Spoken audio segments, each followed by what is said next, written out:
The nature of the disease. Daniel Greenfield's column for Monday, July 9th, 2012. Daniel Greenfield's columns can be found at sultanknish.blogspot.com. This is being read by me, Adam Taxin. Here is the nature of the disease. Cuba, a lovely communist paradise, which millionaire leftists like Michael Moore and Steven Spielberg have told us has healthcare vastly superior to our own, is experiencing an outbreak of cholera. There are at least 15 dead and 1,000 sick, but the advanced Cuban healthcare system is on the case. The authorities have banned any mention of cholera, and doctors are putting down acute respiratory insufficiency as the cause of death for the epidemic. But there's no need to sneer at Cuba for handling the problem the way that all governments handle problems, by denying that it exists. According to the Cuban government, there is no serious cholera outbreak. According to the European Union, there is no Eurozone meltdown. According to Obama, the private sector is doing just fine. Accountability and government bureaucracies don't go together. When the latter are put in charge of healthcare, then cholera patients end up doing just as fine as the private sector, while the bosses smile and offer themselves another pay raise. That is now, as euthanasia happens in the UK's NHS, the envy of six-figure bureaucrats and seven-figure activists on this side of the ocean. Difficult patients are just set aside, denied food and water, and allowed to be just fine until they die. The problem with putting the government in charge of things is that the government is very bad at things. Put the same people responsible for a $15 trillion deficit, a pandemic of debt, in charge of healthcare, and before you know it, we'll have a cholera outbreak to call our own. Cholera was one of two virulent pathogens to emerge out of Indonesia in the 60s. The seventh pandemic came out of Indonesia in 1961, just as Barack Hussein Obama came squalling out of his mother's womb. By 1971, as Obama moved to Hawaii, cholera came to Africa. In 2008, it swept the kleptocracy of Zimbabwe, even as Obama was preparing to turn the United States into another Zimbabwe. Now it has taken root in the Republic of Cuba, whose advanced healthcare botched the treatment of Hugo Chavez, who might seriously be reconsidering the whole socialism thing and is equally inept at fighting cholera. The last major cholera outbreak in the United States took place almost exactly 100 years ago. Today, the vast majority of cholera cases in the country are brought in from outside by foreign travelers. And these days, we have a lot of those poor huddled masses yearning to cough up some TB, steal some copper, apply for food stamps, and vote the Democratic Party ticket. While we probably won't face a pandemic for some time, the collectivization of healthcare under government authority will leave us equally ill-equipped to face it when it does come. The government collectivization of healthcare shifts us from a system where medical professionals diagnose and treat individual diseases to a national system that focuses on prevention and education gimmicks as cost-cutting measures. The collectivist healthcare system is interested in healthy workers, not in patient care. Its bosses have their own profit and loss ratios and count on keeping people from getting sick.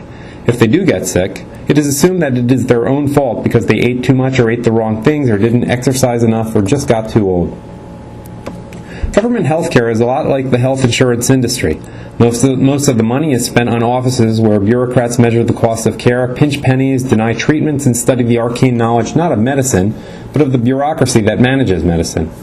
The difference between the two is that the financials on government healthcare are much more unsustainable, the accountability is utterly lacking, and the cruelty and apathy are much greater. Few private businessmen still believe that they own other people and that their lives can be disposed of, but that attitude is second nature to government officials who not only believe it, but who are obligated to function that way. They are not mere businessmen, but the custodians of the lives of hundreds of millions of people. That is the nightmarish essence of government healthcare. That is the nature of the disease. Agriculture in the Soviet Union broke down because the means of production were under the control of a vast army of bureaucrats which understood nothing about farming and whose jobs and survival depended on constantly generating new ideas to improve agriculture and covering up their failure. Toward the end of the Soviet Union, it had gone deep into debt buying American wheat, even while the overseers at the former breadbasket of Europe were reporting record harvests. Political projects, unlike business projects, can never fail. The shovel-ready projects are always digging, the stimulus plans are always stimulating, and we are always on the way up, no matter how low we go. Businesses measure success and failure in money. Governments don't have that metric. A project doesn't fail on the financials, and it doesn't fail when it does not achieve its goal or any goals. It only fails when its failure, actual or imagined, is used by the opposition to successfully embarrass those associated with the project. In a one-party state or a one-party media, there can be no failure. Actual horrific failures can and do occur, but they are not acknowledged except as a mechanism for replacing one generation of politicians with a new generation of incompetents, thieves, and buffoons. Nothing ever gets better because improving things is not a function of the system, nor does the system have any capacity for improving things except by short-circuiting it through temporary bouts of micromanagement or a crisis that invests the people in the system with a temporary sense of urgency to get things done. Why is Cuba's healthcare system superior? Because it's socialist. The reasoning is a closed loop, and it is the same closed loop that is used to defend Obamacare. It's not just the label, it's the reasoning behind it that says that the way to improve the delivery of a product or service is by building a vast delivery infrastructure around it to measure and dispense it in the best way possible. Such a system must be superior in its performance because it is modern and scientific. Therefore, it works even when the cholera cases are piling up. We all know that bigger is better. The more people you put behind the lines to work out the logistics and decide who lives and dies and the exact schedule for item D of subsection 728 of function Y, the better the system will work and the happier the people will be. It is a fallacy that never goes away because turning every human affair into a factory where no one does anything useful seems so reasonable. It's how so much of our society works, and that is the nature of the disease. The bigger a system gets, the less capable of performing a function it becomes. The more detached a system is from its direct function, the more it exists not for the sake of the function, but for its own sake. Such a system can be called a disease or a cancer, but it's also like cholera, an infection of the system that leads to massive waste and eventually the death of the system. During the Obamacare debate, Keith Olbermann insisted that the debate was a matter of life and death, and it is. Universalizing the delivery of a service through a central government system drastically worsens the quality and value of the service. If you doubt that, consider the decreasing quality of the educational system as it became more centralized and universalized. Now imagine an average quality of healthcare as bad as the average quality of education. Imagine a system based on fraud and cover-ups, rife with resource shortfalls where the staff is unhappy, the doctors and nurses barely know what they're doing, and most of their efforts are dedicated to trying to keep up with the latest government quality initiatives which can never be met. We have bits and pieces of that system in place already, but there are countries that have the whole awful shebang. World powers where patients die pleading for a drink of water, and modern socialist utopias battling a disease whose name they dare not speak. There is no escaping these results with a commission or two. There is no use putting the best and brightest experts in a room and getting them to author some 1,000-page monstrosity that will fix the problem.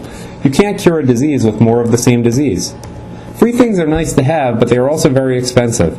Not only do they cost 3 times as much as a comparable service, but they are so bad that it is hard to find a service to compare them to. Walmart is cheap, and the products are worth what you pay for them, because even the same brand names sell cheaper and poorer quality versions of the same products to the giant retailer. That is how it works. Walmart squeezes the manufacturer and the supplier, and under the iron law of human affairs, they struggle to maintain consistent profits by providing a cheaper and worse product. Now imagine the government as a giant Walmart with offices full of useless employees, armies of unnecessary executives, stores that spend hundreds of millions on advertising without once ever turning a profit. Imagine the quality of products and services that such an infrastructure will provide. Imagine what comes out the other end after the manufacturers and suppliers have been squeezed to cut costs as much as possible. Those are your government services. That will be your health care if the Cuban cholera follows the Indonesian cholera to America. That is the nature of the disease. The end.